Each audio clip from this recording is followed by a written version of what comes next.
आज हम बात करने वाले हैं उन चीज़ों की जो हमारी दुनिया को चलाती हैं। संसाधन यानी रिसोर्सेज, पानी से लेकर पेट्रोल तक और ज़मीन से लेकर हमारे फ़ोन की बैटरी तक। ये सब आता कहाँ से है और क्या ये हमेशा हमारे लिए अवेलेबल रहेगा? चलिए आज इन्हीं सवालों की गहराई में उतरते हैं। तो चलिए एक बहुत ही बेसिक सवाल से शुरू करते हैं। एक ऐसा सवाल जो शायद हम सबके दिमाग में कभी ना कभी आया होगा। ये जो पानी है, हवा है, ये सारी चीजें, क्या ये सब कुदरत का एक फ्री गिफ्ट है? मतलब मुफ्त का तोहफा? सुनने में तो हाँ, बिल्कुल वैसा ही लगता है।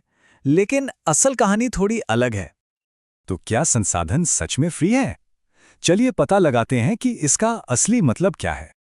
तो इसका सीधा और सिंपल जवाब है नहीं। रिसोर्सेज फ्री गिफ्ट नहीं है।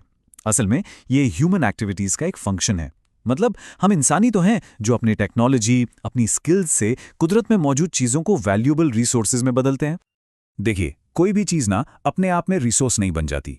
उसे रिसोर्स बनने के लिए 3 कंडीशंस पूरी करनी पड़ती हैं। पहली, उसे निकालने की टेक्नोलॉजी हमारे पास हो। दूसरी, उसे निकालना अफोर्डेबल हो, मतलब इकोनॉमिकली फीजिबल हो। और तीसरी, सोसाइटी उसके इस्तेमाल को एक्सेप्ट करे। चलिए इसको एक सिंपल एग्जाम्पल से समझते हैं। Mobile data. डेटा एक सुपर इंपॉर्टेंट रिसोर्स है ना? पर उसके लिए क्या चाहिए? एक स्मार्टफोन यानी टेक्नोलॉजी, एक अच्छा सा सस्ता सा प्लान यानी इकोनॉमिक फीजिबिलिटी, और हाँ, कभी कभी पढ़ाई के टाइम पे मम्मी पापा की परमिशन भी यानी कल्चरल एक्सेप्टेंस। तो जब हम इन रिसोर्सेज को फ्री का माल समझकर अंधाधुंध इस्तेमाल करते हैं तो फिर क्या होता है? यहीं से कहानी में एक बड़ा प्रॉब्लम शुरू होता है। चलिए देखते हैं कि इस फ्री की हमें क्या भारी कीमत चुकानी पड़ती है। इस मुफ्त वाली सोच ने ना 3 बड़ी मुसीबतें खड़ी कर दी हैं। एक, कुछ लोगों के लालच की वजह से रिसोर्सेज तेजी से खत्म हो रहे हैं। 2, सारे संसाधन कुछ ही लोगों के हाथों में जमा हो गए हैं। और 3, ग्लोबल वार्मिंग और पोल्यूशन जैसे बड़े बड़े संकट पैदा हो गए हैं जो हम सब की जिंदगी पर डायरेक्ट असर डाल रहे हैं। और जब रिसोर्सेज कुछ ही लोगों के पास जमा हो जाते हैं तो सोसाइटी में एक बहुत बड़ी खाई बन जाती है। समाज 2 हिस्सों में बढ़ जाता है। एक तरफ हैव्स यानी अमीर लोग और दूसरी तरफ हैव नॉट्स यानी गरीब। ये एक बहुत खतरनाक इम्बैलेंस है जहां एक तरफ सब कुछ है और दूसरी तरफ बेसिक जरूरतों के लिए भी स्ट्रगल है। लेकिन हर प्रॉब्लम का एक सोल्यूशन तो होता ही है। तो अब बात करते हैं एक स्मार्टर वे फॉरवर्ड की, एक बेहतर और टिकाऊ भविष्य की। और वो रास्ता है सस्टेनेबल डेवलपमेंट। इसका मतलब बहुत सिंपल है। आज अपनी ज़रूरतें पूरी करो, डेवलपमेंट करो, लेकिन इस तरह से कि एनवायरनमेंट को नुकसान ना हो और हमारी आने वाली जनरेशन्स के लिए भी रिसोर्सेज बचे रहें। ये कुछ ऐसा है जैसे आप पिज़्ज़ा खा रहे हैं पर अपने दोस्तों के लिए भी कुछ स्लाइस बचा कर रख रहे हैं। और ये कोई नया आइडिया नहीं है, इसकी बात दशकों से हो रही है। 1968 में क्लब ऑफ रोम ने इसकी वकालत की। फिर 1987 में ब्रंडलिन रिपोर्ट ने पहली बार सस्टेनेबल डेवलपमेंट टर्म को पॉपुलर किया। और 1992 में रियो में दुनिया का पहला अर्थ समिट हुआ जो इस डायरेक्शन में एक बहुत ही बड़ा कदम था। इसी रियो समिट से निकल कर आया एजेंडा 21। ये बेसिकली एक ग्लोबल एक्शन प्लान है। इसका मकसद है कि दुनिया के सारे देश मिलकर गरीबी, बीमारी और एनवायरमेंटल डैमेज से लड़ें। और इसकी सबसे खास बात यह है कि ये कहता है कि हर लोकल गवर्नमेंट, मतलब हर शहर और गांव को अपना लोकल एक्शन प्लान बनाना चाहिए।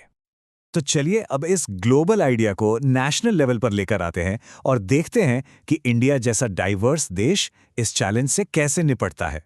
भारत जैसे विशाल और डाइवर्स देश में रिसोर्स प्लानिंग बहुत ही ज्यादा जरूरी हो जाती है। जरा सोचिए, एक तरफ झारखंड जैसे स्टेट्स हैं जहां मिनरल्स का खजाना है, तो दूसरी तरफ राजस्थान है जहां जबरदस्त सोलर एनर्जी की पोटेंशियल है, लेकिन राजस्थान में पानी की कमी है। इसी इम्बैलेंस को ठीक करने के लिए एक बैलेंस्ड नेशनल प्लान की जरूरत पड़ती है। तो भारत में ये प्लानिंग होती कैसे है? इसके 3 मेन स्टेप्स हैं। सबसे पहला स्टेप, देश के कोने कोने में रिसोर्सेज को पहचानना, सर्वे करना और उनकी एक लिस्ट यानी इन्वेंट्री बनाना।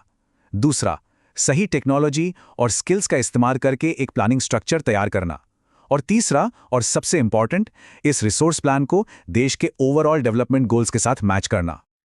और इस पूरी प्लानिंग के पीछे की जो फिलॉसफी है ना, वो महात्मा गांधी के इस एक कोट में छिपी है। There is enough for everybody's need and not for anybody's greed. यानी कुदरत ने हमारी ज़रूरत के लिए तो बहुत कुछ दिया है, पर हमारे लालच के लिए नहीं। ये बात हमें याद दिलाती है कि असली कंजर्वेशन हमारी सोच से शुरू होता है। चलिए आप जरा फोकस करते हैं दो सबसे बेसिक, सबसे फंडामेंटल रिसोर्सेज पर जो सच में हमारी जिंदगी की नींव हैं, हमारी जमीन और हमारी मिट्टी। अच्छा, अब जरा इस चार्ट पर नजर डालिए। यह हमें बताता है कि भारत में जमीन का इस्तेमाल होता कैसे है।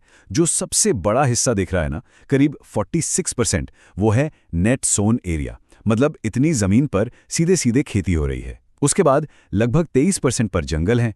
तो इन नंबर से एक बात तो बिल्कुल साफ है कि हमारा देश एग्रीकल्चर यानी खेती बाड़ी पर कितना ज्यादा डिपेंडेंट है। लेकिन हमारी जमीन एक बहुत बड़ी चुनौती का सामना कर रही है, लैंड डिग्रेडेशन। सीधा सीधा मतलब है जमीन की क्वालिटी का खराब होना। और इसके पीछे वजह क्या है? ज्यादातर ह्यूमन एक्टिविटीज, जैसे जंगलों की कटाई, ओवरग्रेजिंग, माइनिंग और जरूरत से ज्यादा सिंचाई। जमीन की तरह ही भारत की मिट्टी में भी जबरदस्त डाइवर्सिटी है। उत्तर भारत के उपजाऊ मैदानों से लेकर डेक्कन प्लेटो की कपास वाली मिट्टी तक, हर मिट्टी की अपनी खासियत है, अपनी कहानी है। सबसे पहले बात करते हैं एलुवियल सॉइल की, जो पूरे नॉर्थ इंडिया में फैली हुई है। ये मिट्टी बहुत ज़्यादा फर्टाइल यानी उपजाऊ है और गेहूं, गन्ने जैसी फसलों के लिए एकदम परफेक्ट है।